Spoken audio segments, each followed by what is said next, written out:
The morning Celine's past arrived on Korath Station. She was elbow-deep in soil samples and arguing with her husband about breakfast. Protein squares are not a meal, Garrett. They are a cry for help, shaped like food.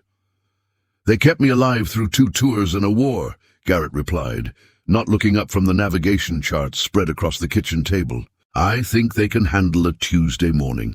The war ended 11 years ago. Your digestive system has moved on, even if your palate hasn't. From the other room came the sound of their daughter Lily practicing her letters, or rather, practicing drawing spaceships and claiming they were letters. At 3 years old, she had inherited her mother's green skin, her father's stubborn streak, and a creative interpretation of the alphabet that would have given any standardized testing algorithm a nervous breakdown. Mama, Papa, the A is flying to the moon. That's wonderful, sweetheart, Celine called back. Try to make the B stay on the ground, but B wants to fly too. Garrett caught Celine's eye across the kitchen, and they shared the particular look of parents who had long ago accepted that their children operated on a logic system entirely divorced from adult comprehension. It was the same look they'd been sharing for 5 years now, refined through midnight feedings, toddler tantrums, and the occasional agricultural crisis that threatened to derail everything they'd built. Milo appeared in the doorway, 10 years old, and already showing signs of the height he'd eventually reach. His blonde hair was perpetually disheveled, his clothes perpetually grass-stained, and his expression perpetually calculating something that would probably give his parents grey hair, more grey hair in Garrett's case. There's a ship coming in, Milo announced. Big one, Vindicator-class cruiser. If I'm reading the approach signatures right. Garrett's head snapped up. You're reading approach signatures now? Brennock taught me. He says a good soldier knows what's coming before it arrives. Brennock needs to stop teaching you military tactics. He says that's exactly what someone who wasn't prepared would say. Celine wiped her hands on her apron. A gift from the colony's textile cooperative, embroidered with tiny vegetables that Lily insisted were dancing food people, and moved to the window. Their home sat at the edge of what had become New Harvest, the settlement that had grown up around the reclamation project. From here, she could see the morning sun painting gold across fields that had once been barren and were now thick with grain. She could also see the ship. Milo was right. It was a Vindicator-class cruiser. Expensive, military-grade, the kind of vessel that corporations and wealthy families used when they wanted to make a statement. Its hull gleamed with the particular polish of a ship that had never seen real combat, never hauled cargo, never done an honest day's work in its existence. Something cold settled in Celine's stomach. Garrett, she said quietly, I need you to take the children to Brennock's place. He was already on his feet, reading her tone with the instinct of a man who had learned to trust his wife's intuition. What is it? I don't know yet. She turned from the window. But I think I'm about to find out. The ship landed at the colony's modest spaceport, really just a cleared field with a few charging stations and a shed that optimistically called itself a terminal. By the time Celine arrived, a small crowd had gathered, drawn by the novelty of such an impressive vessel touching down on their unremarkable world. The ramp descended with the hydraulic hiss of expensive engineering, and the man who walked down it looked exactly as Celine remembered. Voldrin Moraxis had aged, but not improved. His silver hair was swept back from a face that might have been handsome if arrogance hadn't settled into every line and angle. He wore clothes that cost more than most colonists earned in a year, moved with the casual entitlement of inherited wealth, and smiled like a man who had never been told no in his life and considered the very concept an insult. He was also, technically, still Celine's legal betrothed under Vadani tradition, a detail she had perhaps neglected to mention to her human husband. Celine! Valdrin's voice carried across the landing field, smooth and cultured and dripping with the particular condescension reserved for those who believe themselves superior. You look rustic, Valdrin. She kept her voice level. You look lost. This is Demeter's Reach. I believe you meant to land somewhere that mattered. A ripple of surprise went through the crowd. They'd never heard Celine speak with such ice in her voice. The woman who taught their children, healed their crops, and made their colony thrive was unfailingly warm and patient. This was something else entirely. Valdrin's smile didn't waver. Still sharp. I always appreciated that about you, when it wasn't directed at me. He stepped forward, close enough that she could smell his cologne, some imported fragrance that probably had a name in a dead language and a price tag to match. We have unfinished business, you and I. We have no business at all. I left Verdania Prime. I left you. That matter is closed. Closed. He laughed, the sound like breaking glass. My dear Silene, Verdani contracts don't close simply because one party runs away to play farmer with primitive species. You were promised to me. That promise remains binding. I was promised by my family, not by myself, and I rejected that promise 6 years ago. Rejected? Valdrin's smile finally cracked, revealing something uglier beneath.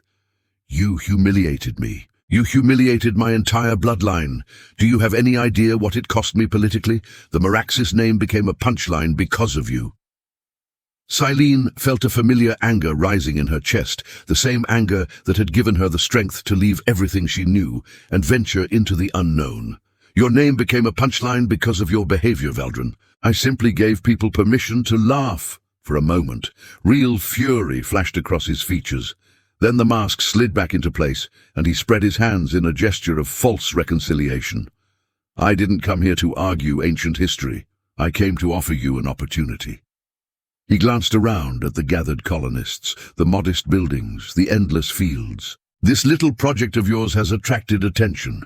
The Agricultural Consortium has been watching your reclamation techniques. They're impressed. I don't need the consortium's approval. No, but you need their resources. Valdrin produced a data chip from his pocket, holding it up like a jewel. This contains a proposal. The consortium will fund the expansion of your work across 17 colony worlds. Full support, unlimited budget, your name on every patent and publication. He paused for effect. All you have to do is come back to Verdania Prime and fulfill your original contract. The silence that followed was thick enough to walk on. You want me to marry you? Silene said flatly. In exchange for funding. I want you to honor your commitment. The funding is simply incentive. His eyes traveled over her in a way that made her skin crawl. You'd be returning as a celebrated scientist, not a disgraced runaway.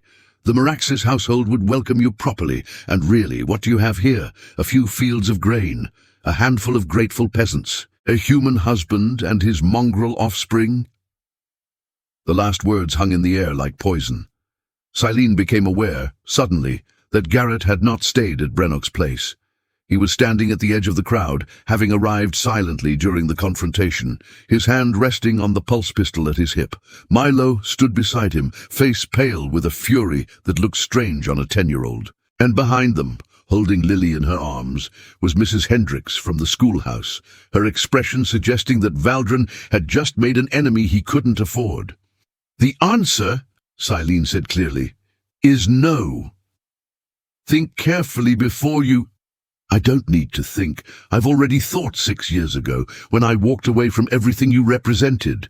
I thought again when I boarded a ship to nowhere, with nothing but my skills and my hope. I thought every day I spent building this life, raising these children, loving this man. She stepped forward, and Valdrin actually stepped back, something in her expression making him reconsider his casual confidence. The answer is no. It will always be no. And if you ever call my family mongrels again, you will learn that Verdani agricultural science includes extensive knowledge of poisons that leave no trace. She turned her back on him, the ultimate insult in Verdani culture, and walked toward her husband. The crowd parted for her like water around a stone. This isn't over, Valdrin called after her, his composure finally cracking. The consortium wants your techniques, Silene. If you won't provide them willingly, they have other methods of acquisition. You've built something valuable here. It would be a shame if something happened to it. She didn't turn around, but Garrett did. He walked forward with the measured pace of a man who had faced worse threats than wealthy aristocrats with wounded pride. He didn't speak until he was close enough that only Valdrin could hear him. I know 17 ways to kill a man with my bare hands, Garrett said conversationally. Learned them during the Dominion War, when killing efficiently was the difference between survival and becoming a statistic.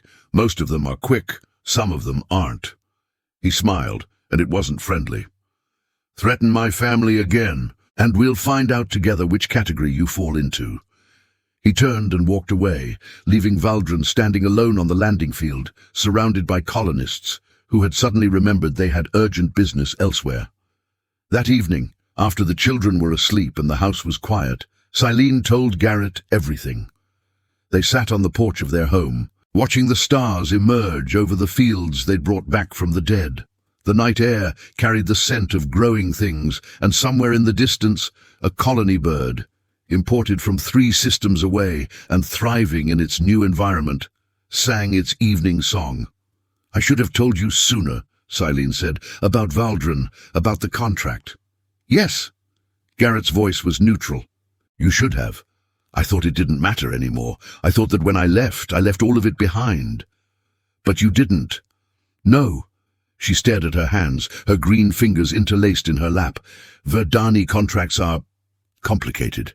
My family arranged my betrothal to Valdrin when I was 16. It was supposed to be an honor. The Meraxis family is ancient and wealthy, and my family was neither. They saw it as elevation. And you? I saw it as a cage. She exhaled slowly. Valdrin was charming at first. They always are. But over time I saw what was underneath, the casual cruelty, the absolute certainty that everyone around him existed for his benefit, the way he treated servants, subordinates, anyone he considered beneath him. Her voice hardened. Which was everyone. Garrett was quiet for a long moment. Then he reached out and took her hand, his calloused fingers warm against her skin. You escaped. I ran away in the middle of the night, with nothing but the clothes I was wearing and a bag of research materials. I spent 2 years moving from station to station, taking whatever work I could find, until I had enough credits to register with the Companion Exchange. A bitter smile crossed her face. It was the only way I could think of to get far enough away that he couldn't follow. And yet, here he is. Here he is! She finally looked at him. I'm sorry, Garrett. I brought this danger to your door, to our children's door. Our children. He squeezed her hand. You said it yourself. They're ours. All of this is ours, and I don't run from threats. Neither do I. Not anymore. She leaned into him, feeling the solid warmth of his presence. But Valdrin wasn't lying about the consortium. They're powerful, and they're ruthless, and they want our techniques. If they can't get them through me, they'll find another way. Then we'll face it together. It could destroy everything we've built. Maybe. Garrett's arm came around her shoulders. Or maybe we'll build something stronger. We've done it before. From inside the house came a small voice. Mama? Papa? Why are you sitting outside in the dark? Milo stood in the doorway, backlit by the soft glow of the interior lights. For all his precociousness, he was still a 10-year-old boy who sometimes needed to know his parents were okay. Just talking, buddy, Garrett said. Go back to bed. Is the mean man going to hurt us? Silene and Garrett exchanged a look. They had thought he was asleep during their conversation. No, Silene said firmly. No one is going to hurt this family, I promise. Milo nodded slowly, then, with the terrifying practicality of a child who had grown up on a frontier world, Brennock says the best defense is a good offense. He says we should probably blow up the mean man's ship before he causes trouble. Brennock really needs to stop giving you tactical advice. That's what Papa said, but Papa also taught me that sometimes the obvious solution is the right one. Garrett rubbed his face with his hand. I taught you that about navigation problems, not interpersonal conflicts. Same principle. Milo shrugged. Good night, Mama. Good night, Papa. Try not to worry too much. We're the Wolcott-Verdantes family. We handle things. He disappeared back into the house, leaving his parents staring after him with a mixture of concern and reluctant admiration. He's going to be either a brilliant leader or a supervillain, Garrett observed. Perhaps both, Silene agreed. He gets it from your side. My side? I'm a humble freight hauler. You threatened to murder a man today using 17 different methods. In my defense, he deserved it. She laughed despite everything, and he pulled her closer. And for a moment, under the vast, uncaring stars, they were just two people in love, facing an uncertain future together. It was not, Silene reflected, the worst position to be in. The consortium made its move 3 days later. It started with the water.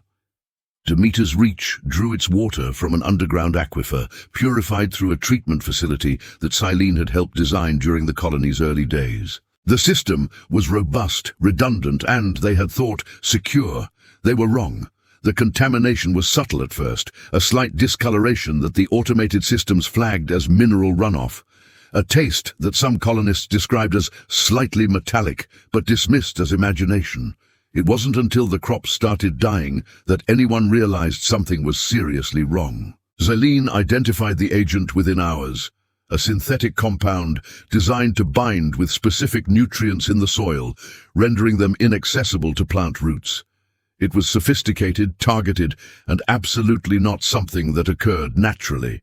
It was also, according to the chemical signature, manufactured exclusively by Moraxis Agricultural Solutions, a subsidiary of the consortium. This is a declaration of war, Brennock growled when Silene presented her findings to the colony council.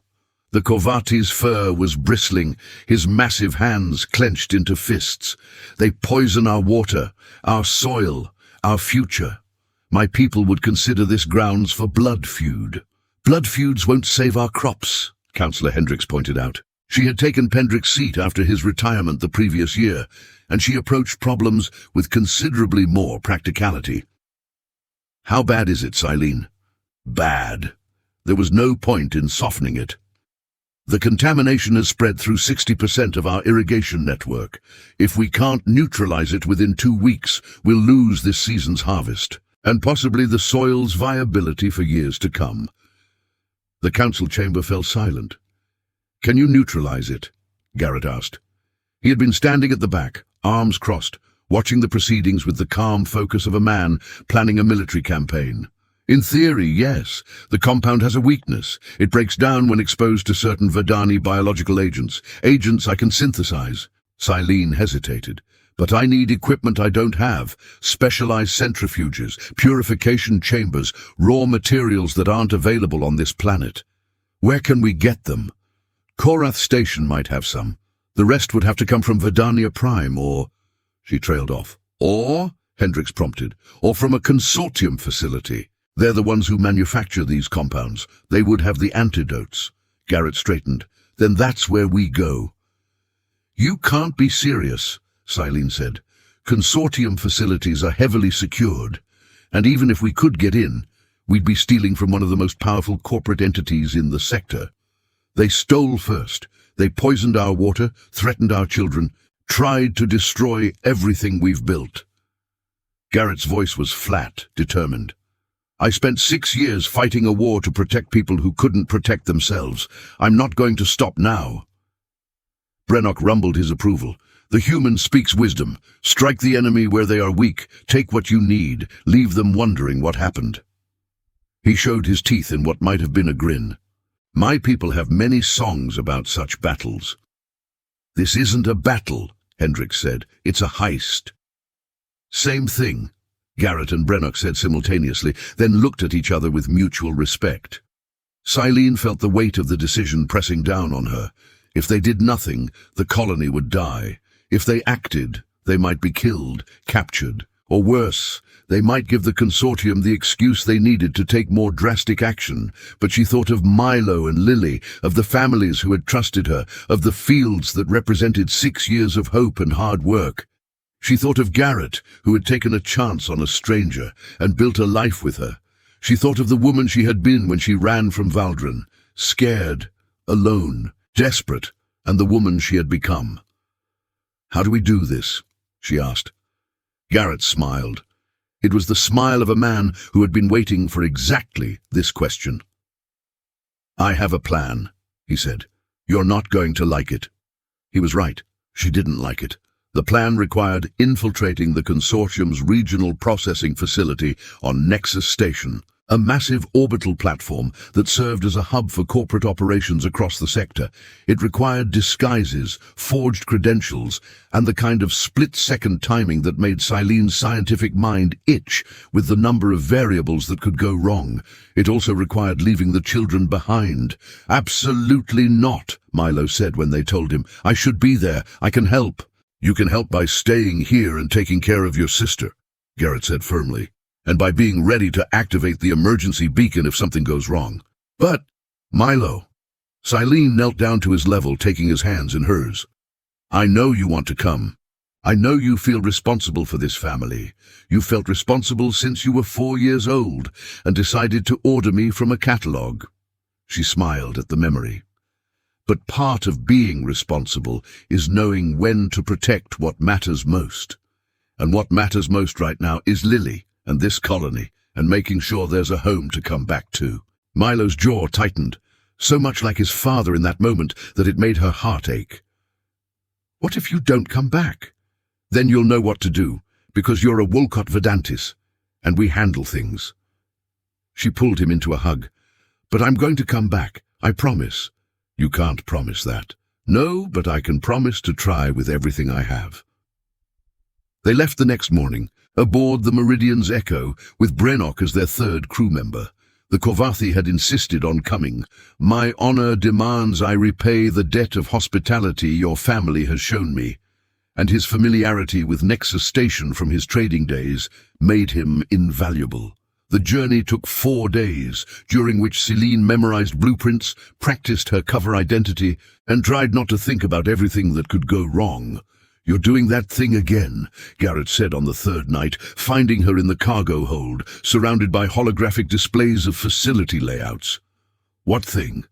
"The thing where you try to plan for every possible outcome and drive yourself crazy in the process." He sat down beside her, close enough that their shoulders touched. "You're not going to control this, Silene. Some of it's going to go sideways, no matter what we do. That's supposed to make me feel better? No. It's supposed to make you accept reality." He took her hand. "The plan is good. The team is good. And whatever happens, we face it together." She leaned against him, letting the warmth of his presence steady her racing thoughts. "When did you become so wise?" "I've been practicing. Figured if I'm going to be married to a genius, I should at least try to keep up." "I'm not a genius. I just understand soil chemistry." "You understand everything." He turned to face her fully. "You understood me, even when I couldn't understand myself. You saw something worth saving in a broken man raising a son alone, and you helped us build something beautiful. That's not soil chemistry. That's something else entirely." Silene felt tears prick at her eyes. She, who had trained herself not to cry, who had maintained composure through everything Valdrin had ever done to her. But this was different. This was love, freely given and freely received, and it undid her in ways that cruelty never had. "I love you," she said softly. "I should say it more often. You say it every day, in the way you look at our children, in the way you care for this colony, in the way you stayed when you could have left for somewhere easier." Garrett touched her face gently. "Words are just the smallest part of it." She kissed him then, there in the cargo hold surrounded by blueprints of their enemy's fortress. And for a moment, nothing else mattered.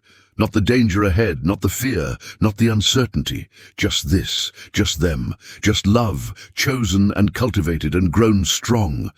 Nexus Station was exactly as imposing as Silene had feared. The consortium facility occupied 3 entire levels of the massive platform, accessible only through security checkpoints that scanned for everything from weapons to unauthorized genetic material. Getting past them required the forged credentials Brennock had obtained through contacts he refused to name, the maintenance uniforms they'd stolen from a supply shipment, and a level of confidence that Silene had to fake with every fiber of her being. "Relax," Garrett murmured as they approached the first checkpoint. "You look like you're about to confess to crimes you haven't committed yet." "I'm a scientist, not a spy. Subterfuge is not in my skill set." Then pretend you're studying a new species of bacteria. Same expression of focused intensity, less suspicious. The guard at the checkpoint barely glanced at their credentials. Maintenance, level 7. Go straight to the filtration systems, no detours. Yes, sir, Garrett said, in a tone of perfect bored subservience. They were in. The facility's interior was a maze of corridors, laboratories, and storage areas, all connected by a transit system that moved workers efficiently from one section to another. Brennock split off at the second junction, heading toward the security hub, where he would create the distraction they needed. Silene and Garrett continued toward the biological storage vault. 30 minutes, Garrett said, checking his chrono. That's how long Brennock can keep them busy. After that, things get complicated. More complicated than breaking into a corporate facility to steal biological agents. I was trying to maintain a positive outlook. The vault was on level 9, behind a door that required both biometric and voice authentication. Silene had prepared for this, a synthesized voice print based on recordings of consortium personnel, and a biometric bypass that exploited a vulnerability in their scanning system. The door opened. Inside, rows of storage containers held samples of compounds that Silene recognized from her research.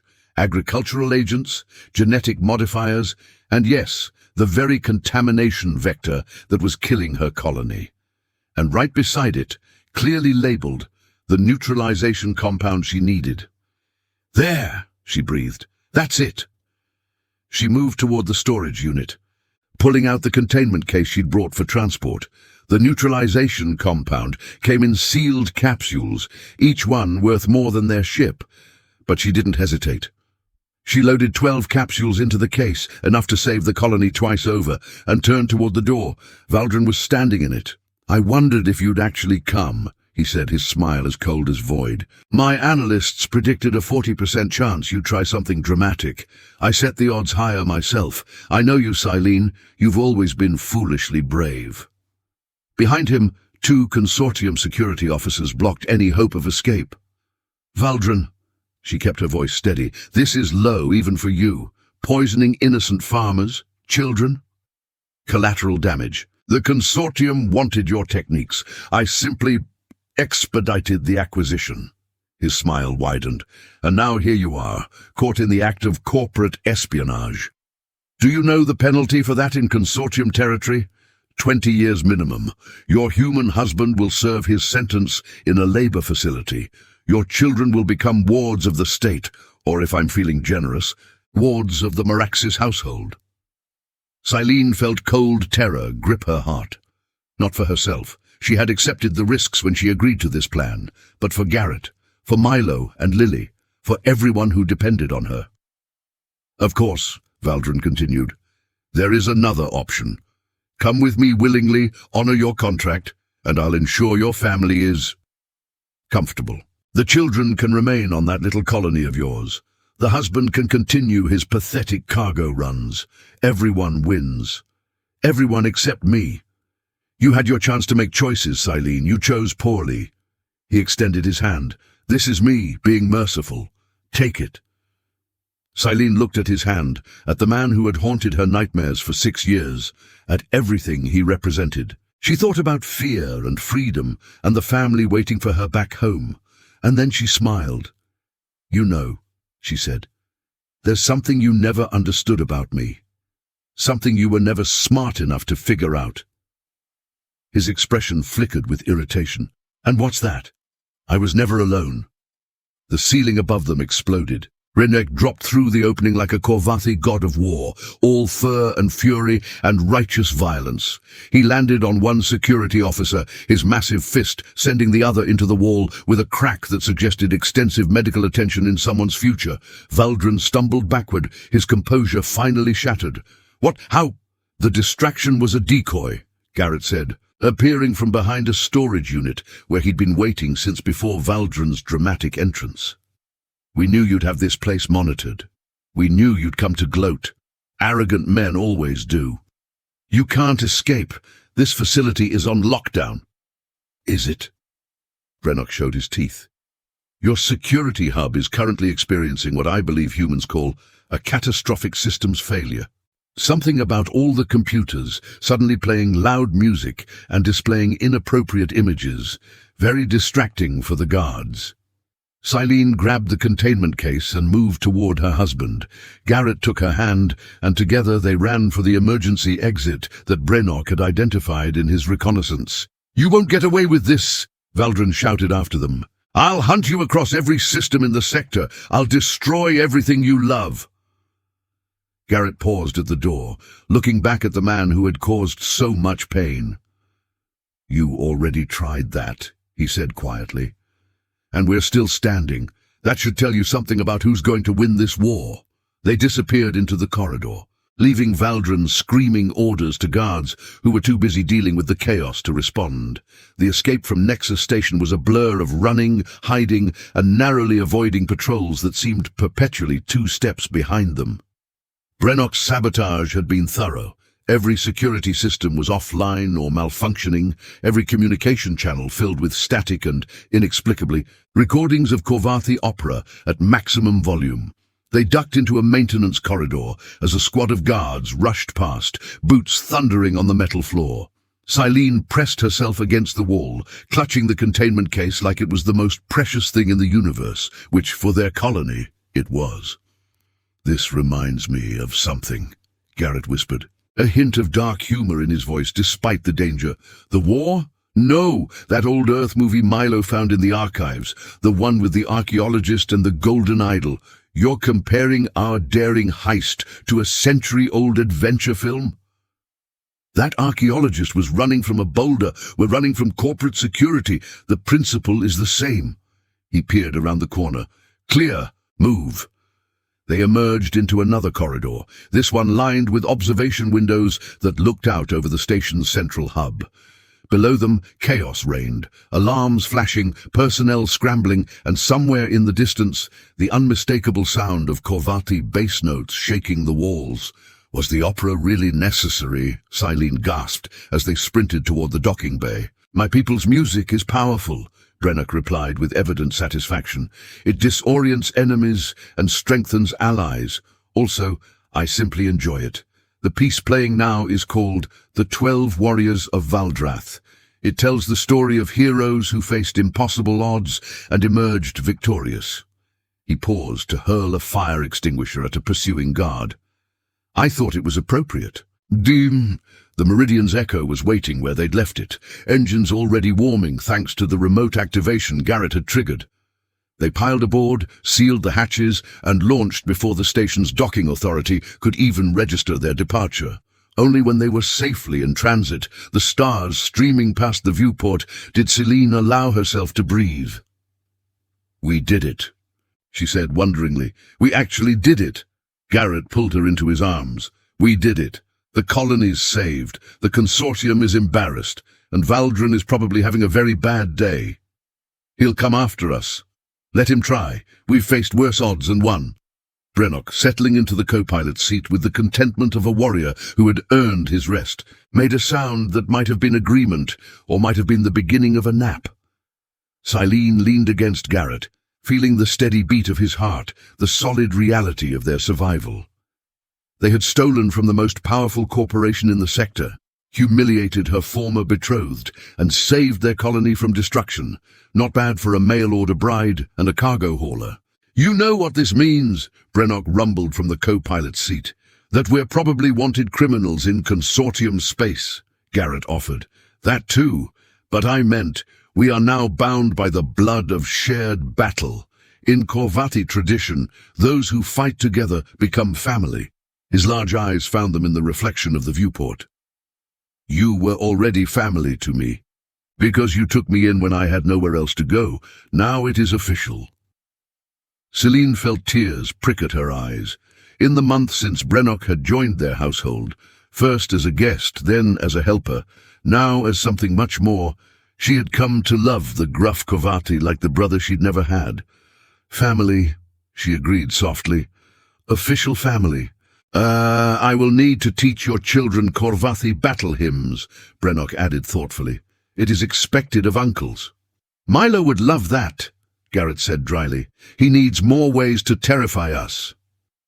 The little one has the soul of a warrior. This is good. Warriors who think are the most dangerous kind. That's what I'm afraid of. The stars streamed past the viewport, carrying them home. Home to their children, their colony, their life. Silene thought about the word home and how much it meant to her now, after so many years without one. "Garrett," she said softly. "Hmm? When we get home, I'm making you real food. No protein squares." He laughed, that warm, genuine laugh she had come to treasure, and kissed the top of her head. "Deal. And Brennock gets extra dessert for the opera." The opera was excessive. The opera was perfect, Brennock said with dignity. Art should always be excessive. The neutralization compound worked perfectly. Within 3 days of their return, the contamination in the colony's water system began to break down. Within 2 weeks, new growth appeared in fields they had thought lost. By the end of the month, Demeter's Reach was thriving again, its crops greener and more abundant than ever. But Silene knew it wasn't over. Valdrin was still out there. The consortium was still powerful, and the threat to her family remained. She spent long nights studying defensive systems, fortification strategies, anything that might protect what they had built. It was during one of these nights that Milo found her in the laboratory, surrounded by holographic displays and half-empty cups of cold tea. "You're worried," he said, sitting down across from her with the directness that was so characteristically him. "I'm planning." "Same thing." He studied the displays for a moment. "The mean man is coming back, isn't he?" "Probably. And you're trying to figure out how to stop him?" "Yes." Milo was quiet for a long moment. Then, with the wisdom that sometimes emerged from children who had grown up facing hard realities, "You know what Brennock says about enemies who won't stop?" Silene sighed. "I'm almost afraid to ask. He says the only way to beat them is to become something they can't defeat. Not stronger, necessarily, just more." He gestured at the displays, at the colony visible through the laboratory windows, at the life they had built. "We're already more than what he expected. Maybe instead of defending against him, we should become even more than that." "What do you mean? Your agricultural techniques, the reclamation methods. You've been keeping them secret because you were afraid the consortium would steal them." Milo's eyes were bright with the particular intensity he got when solving complex problems. "But what if you gave them away instead? What if you shared them with everyone, every colony, every station, every world that needed them?" Silene stared at her son, her choosing son, who had somehow grown into someone remarkable while she wasn't paying attention. "If the knowledge is everywhere," Milo continued, "then stealing it from us becomes pointless. We're not valuable because we have information no one else has. We're valuable because we're the ones who figured it out first, the ones who can teach others to do what we did." "That's actually brilliant." Milo grinned. "I know. I've been thinking about it for weeks." Silene laughed, pulling him into a hug that he pretended to resist, but secretly leaned into. "When did you become the strategist in this family?" "I've always been the strategist. I'm the one who ordered you from a catalogue, remember?" "I remember." She held him tighter. "I remember everything." The publication of Silene's agricultural techniques was the biggest news the sector had seen in years. She released everything: the soil reclamation methods, the contamination neutralization protocols, the genetic modifications that made crops more resilient. She released it freely, openly, with full documentation and implementation guides that any colony could follow. The response was immediate and overwhelming. Messages poured in from worlds across the sector, requests for consultation, offers of collaboration, expressions of gratitude from farmers who had thought their land was lost forever. The consortium's stock price dropped 12% in a single day, and Valdrin Moraxis, whose entire scheme had depended on controlling information that was now freely available to everyone, found himself explaining to very angry board members why he had spent enormous resources acquiring something that no longer had value. "You've destroyed him," Garrett observed, watching the news feeds with evident satisfaction, not with weapons or violence, with generosity.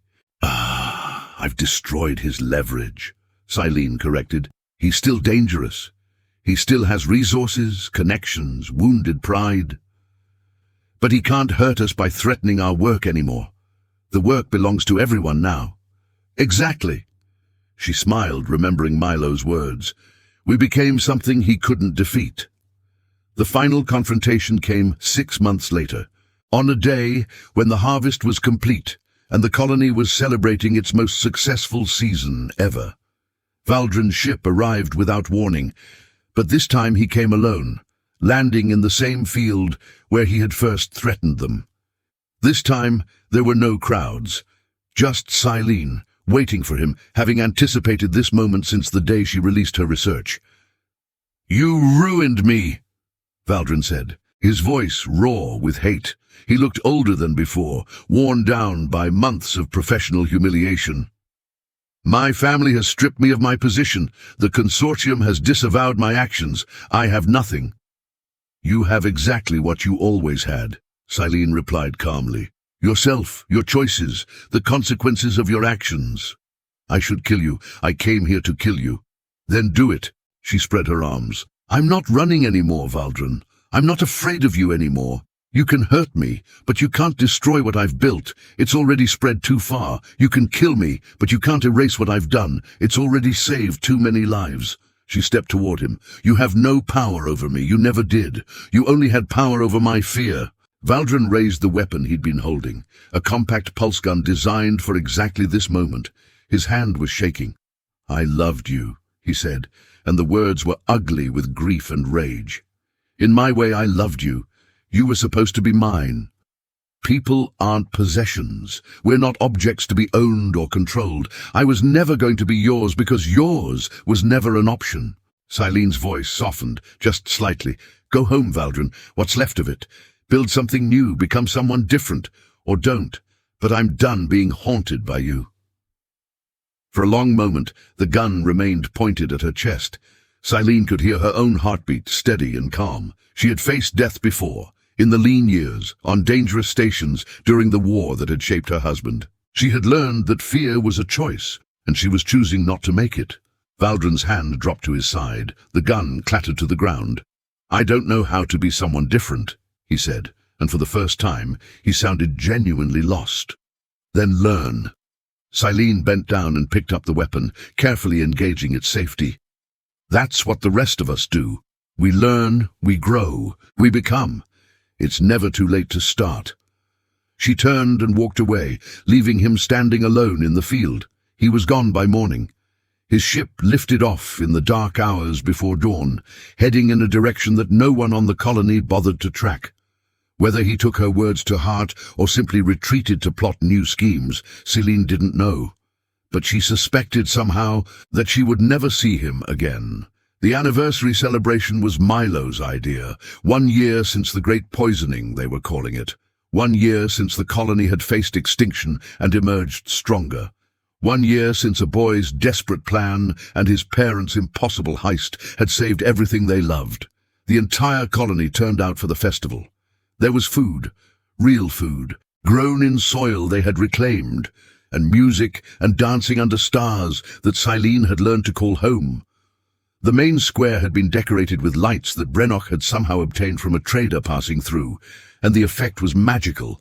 Thousands of tiny points of illumination turning the dusty settlement into something out of a fairy tale. Lily ran through the crowds, chasing other children, her green skin and golden hair marking her as unique among the colonists who had become her extended family. She had inherited her mother's laugh and her father's fearlessness, a combination that kept her parents in a constant state of affectionate alarm. "She's going to give me grey hair," Garrett observed, watching his daughter attempt to climb a stack of harvest crates. "You already have grey hair," Silene pointed out. "More grey hair, then. It suits you, distinguished." "I was going for ruggedly handsome." "That too." She leaned into him, savoring the moment, the warmth of the crowd, the smell of fresh bread and grilled vegetables, the sound of colony music mixing with Corvati bass notes. Brenoch had insisted on contributing to the entertainment, and the colonists had learned to appreciate the dramatic intensity of his people's songs. Milo stood at the edge of the celebration, watching with the particular expression of someone who was already planning next year's party. He was 11 now, tall for his age, with his father's quiet strength and something entirely his own, a visionary quality that made people pay attention when he spoke. "Deep thoughts?" Garrett asked, coming to stand beside his son. "I was thinking about the university. The agricultural university you want to build? The University of Applied Futures." Milo had named it last month in a document that outlined the entire project with terrifying thoroughness. A place where people from any world can come to learn how to save their homes, how to turn death into life. Garrett considered this. That's a big dream. Big dreams are the best kind. That's what Mama says. Your mama is right about most things. Garrett put his hand on his son's shoulder. You know, when I was your age, I didn't think much about the future. Grew up on ships, never stayed in one place long enough to imagine staying forever. What changed? Your mother, the first one. Garrett's voice was soft with old grief and present peace. She made me want to build something, and then you came along, and suddenly the future mattered in a way it never had before. He squeezed Milo's shoulder. You've got that same gift, buddy, the ability to make people care about what comes next. Milo was quiet for a moment. Then, do you think she'd be proud of us, my birth mother? I think she'd be amazed. Garrett's eyes were bright. I think she'd look at this colony, and Silene, and your sister, and everything we've become, and she wouldn't believe it was real, but she'd be proud of all of it. Across the celebration, Silene caught their eye and smiled, beckoning them over to where she stood with Brenoch and a group of colony farmers who were arguing loudly about crop rotation schedules. Come on, Garrett said. Your other mother's waiting.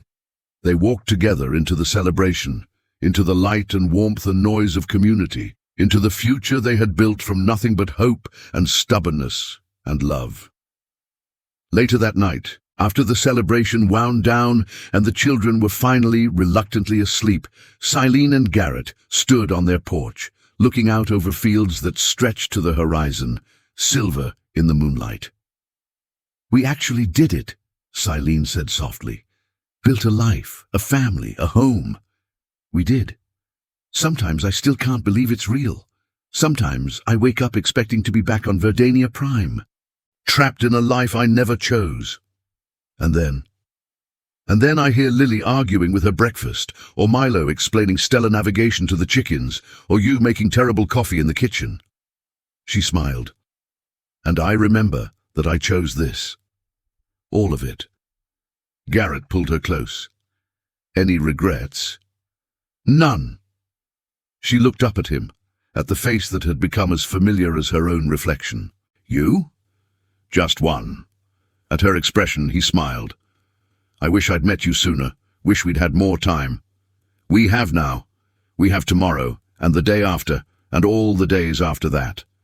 Promise?